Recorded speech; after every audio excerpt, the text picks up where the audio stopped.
Welcome everyone to AnalogFolk Academy. This is class number 2 of a series of 6 classes that will help us navigate, understand, and go a little deeper into what artificial intelligence is and what it isn't. So on this one, we're going to be focusing specifically a little bit more about convolution, the understanding of it, the algorithm, so that it's easier for us to understand convolutional neural networks, and some of the main concepts that make up that idea of using convolution, extracting characteristic features, but most importantly, being able to help a machine navigate the uncertainty, a machine make a decision when a decision is not evident. Start by defining and understanding a little bit more about convolution, and we'll put a very simple and easy to understand example. So if an ambulance was going by where we live, and let's say we lived in a place that had a very big open space, no buildings around it, so you hear the direct siren. It will reach you directly, the sound of the siren. It will be very easy to tell where the sound of the siren is coming from. But when you are surrounded by buildings, the waves of the sound will start bouncing on those buildings, and they will start combining with the original sound of the ambulance. That by itself starts to create convolution. So it means that the sound that is going to start to reach your ears is not going to be just the original sound that is coming from the ambulance, but it's going to be a combination of the original sound plus the sound that is bouncing. What starts to happen is convolution. So if you look at that thinking as a function, what is going to be reaching your ears is a combination of different functions that are going to form a new function. Something new is going to be reaching your ears, and if you start to identify that, and if you start to think about it, that is a great example to understand what convolution is. So if we were going to look at convolution in just 2Ds, you could look at an example and you could see what you see in there is a wave. So let's think that the function A represents a wave. So let's think it represents a sound, it represents something that we could easily identify. And let's think about the line that you see as the example of function B. It has some very specific signals, so something happens at a very specific place. If we were able to do convolution between the two functions, what you see that comes out of it is a new function where the signals are placed. Convolution is happening where you will see that the wave will combine with that other function and it will create something new. So the power behind convolution is helping us to create a new function that is getting inspired by function B as the place to where to drop that new other function on top of it. That's how we'll be looking in example that is like a linear example. But if we were to take that same example and we will be using in something that will be more of a matrix where we'll have like X and Y, then you could see that if we have an example of convolution where you have a pole and then you combine that pole with the inspiration given by the other function that has just 4 dots, what comes out of the convolution is something new. It's a combination between this function that has the matrix and the pause repeated 4 times following the pattern of the 4 dots that you see on that matrix. So thanks to the power of convolution, something new comes out. We're able to create something. And if you take and follow that idea of concept of what we could do with convolution, there's another great example. You could start to see the original image, and if you look at how we're combining the image with the Gaussian function, that is a very known function using the side of probabilistic, but it's also very useful to do something very smooth, like to create something very smooth and different. And if you combine that matrix with the Gaussian function, what comes out of it is a blurry image. And if you look at using convolution with other functions as the examples that you see in there, you can start to see that you take the original image and you completely change it. And due to the nature of convolution, that starts to look like filters. It starts to look like the filters that you use in Pinterest. It starts to look like the filters that you use in your camera. And the reason behind explaining this whole concept of convolution was getting to think about that idea that convolution can be think through as filters, as a way of changing an original image and combining it, but most importantly, the idea of creating filters, of filtering. Holding that idea of a filter, I wanted to take us some steps forward and to look at a convolutional neural network in action. As you could see in these examples, it's very evident that the convolutional neural network, it was able to determine, it was able to understand the surroundings, it was able to understand the picture, and most importantly, it was able to understand objects within the picture. It was able to determine what is a car, what is a person, it was able to determine what is a horse, and it was even able to determine where does the horse ends and where does the person starts. So if you think that and you start to think how we do that as humans and how we abstract, at the end of the day, everything is mostly about understanding features, understanding characteristics, and we always go through a process in our head of filtering, of getting some raw information and be able to filter that information and make sense out of it. Now that we saw some examples of convolutional neural networks, then we can see and we can start to think how they work at the heart of technology giants. So lots of technology giants are using convolution.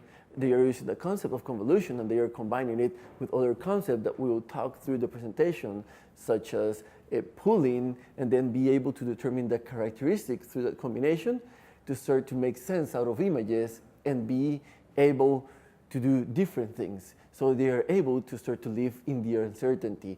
So you can see Pinterest. Pinterest is based on images, so you can easily understand why it will be very important for Pinterest, at the heart of Pinterest, to be able to search through those images, to be able to index those images, and to be able to understand those images. Same thing goes for Facebook. So Facebook uses convolutional neural networks everywhere. They are constantly trying to understand and digest who is the person that appears on each of the images. They are trying to understand the face of people, their expressions. They are trying to understand who is where. They're also trying to understand the objects that appear on the picture, and most importantly, the context of the picture. So they are using that information to constantly inform, look through images, but at the same time, it's used to analyze what is on every single feed, what appears out there. It's able to combine different types of information and in real time make sense out of it. Same for Amazon. It's using the power of all of these algorithms to be able to even suggest you what to buy next.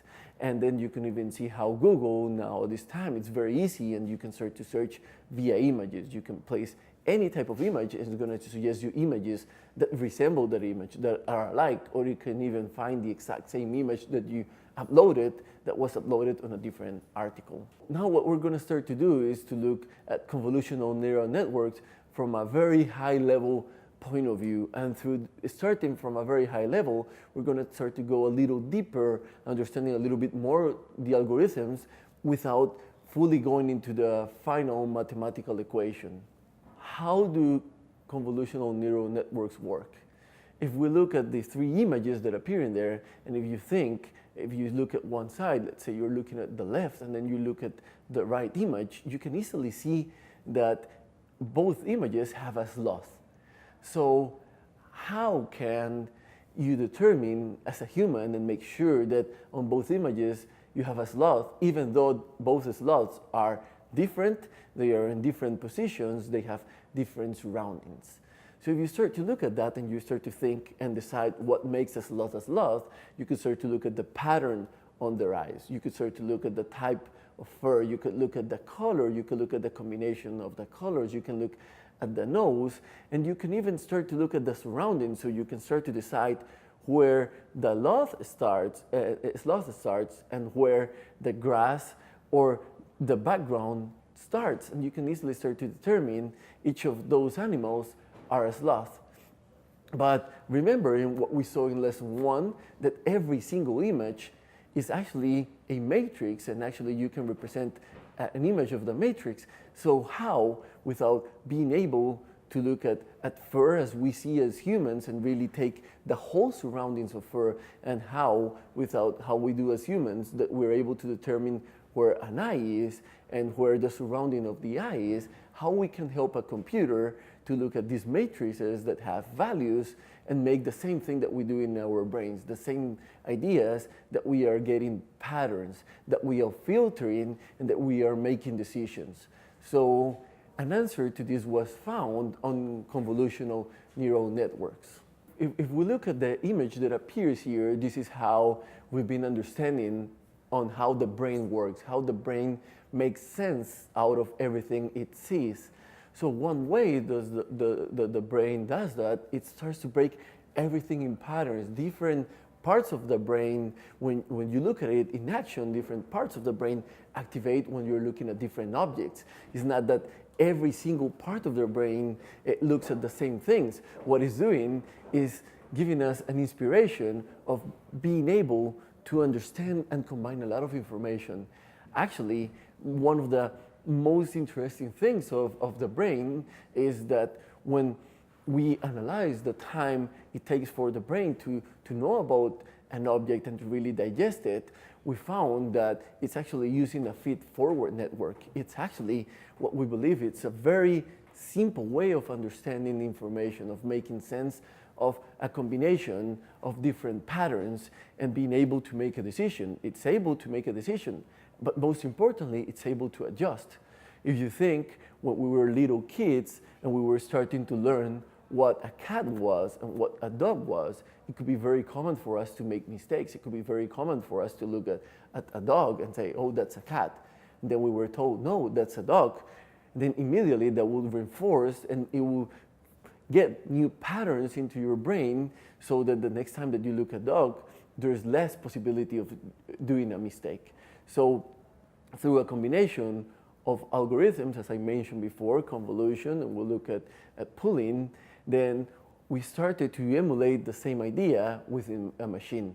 Of course, this takes a lot of computational power, so that's one of the reasons why convolutional neural networks became popular in 2012, when we were able to really make them work appropriately as we're trying to emulate what you see happen on the brains, and it's divided into layers, and we have to make all of this in a timely manner so it gives a response that it's usable in practically real time. If you look at here, it has the idea, as I mentioned before, that convolutional neural networks are made of different layers. If you remember the previous image, also the brain, how we identify objects, it's made of different layers.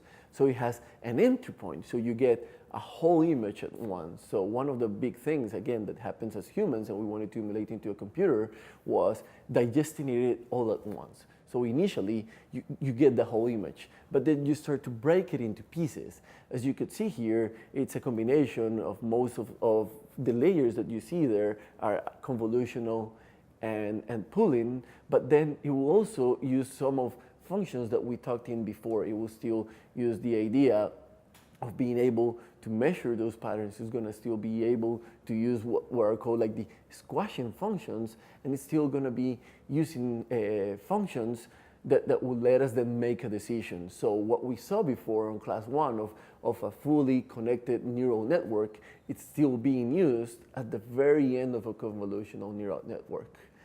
I'm going to say how it works at this moment, but on the subsequent slides, we're going to go through the stages one by one. Now that we were looking and we've been talking about the idea of convolution, if we look at this example, this is a very simple example.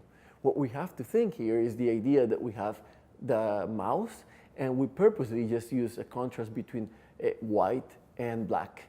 And then if you look at one of the patterns that is abstracted that has just the line there, the idea of that line and the idea of abstracting that pattern and thinking of the concept of convolution and filtering, the way that it's used within a convolutional layer is that you take that pattern and you think of it like if you had a flashlight with that pattern and that you had that mouse on the wall. So you're moving the flashlight little by little with that specific pattern, looking for places where you can place that pattern on top of it. So places where you can see that pattern, like if you look at the mouse at the bottom left, you could easily see that there's a lot of resemblance between that pattern. And if you see in the middle of those images, the idea of a matrix, that matrix is representing that pattern in a very much of a way of how a computer will see it. It's trying to emulate, so it helps us to understand that at the end of the day, a computer is doing this with numbers. It's doing this with a representation that is not necessarily visual as it is for us, but it's still the same concept. So you're going through the image little by little, understanding with these patterns, where do you see them repeated? Where do you find them? So you're starting to abstract and filter characteristics. You're helping the images through these algorithms start to explain to you what is where. And it starts to find about those patterns, but it also starts to find where they are placed. I also mentioned the concept of pooling.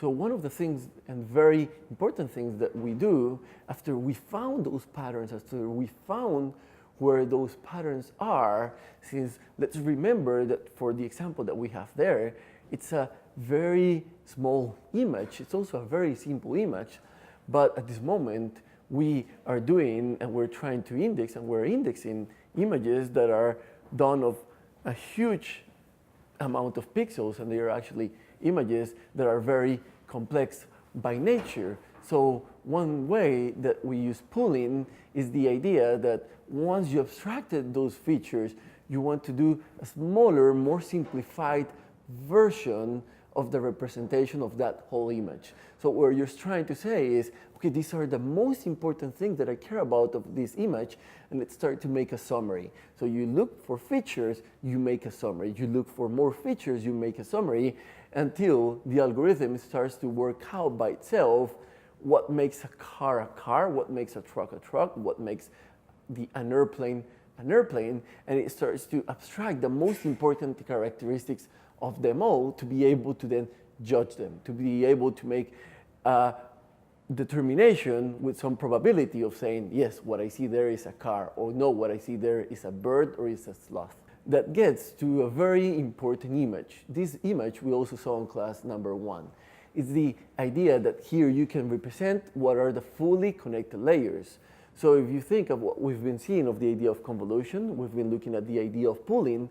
Once you abstracted those characteristics, so once you were able to get the algorithm to get to you the most important characteristic, a way of filtering, then you have to use a fully connected neural network to make a decision. So what is a fully connected neural network? We saw that before, but let's refresh the terms. If you look at that, then you can see several artificial neurons interconnected. And in this image, you can easily see that it's starting to get patterns. It's starting to get how to filter information. So if we think of it, it was able to get this through convolution and pooling.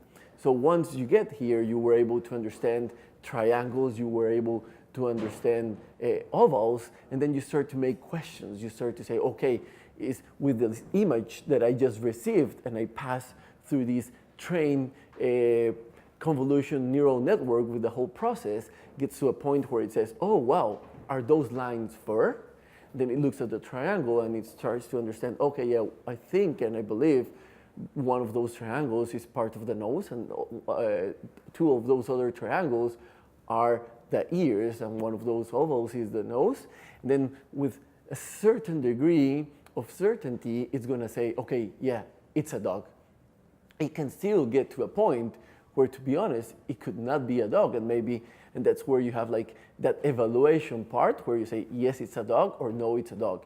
If you say no, then it forces the algorithm to go back and retrain itself. It forces the algorithm, and it forces us, if we're building this convolutional neural network, to then look again and check the weights that we're using. We're starting to look at how the evaluation is done, and we're starting to help the algorithm get better, train itself further. So I hope this was very useful information. As mentioned before, this is class number 2 of AnalogFolk Academy, Artificial Intelligence. It's a set of 6 classes. So see you soon on class number 3. And please make sure that you can go and check out class number 1 if you haven't done so. And feel free to leave us feedback.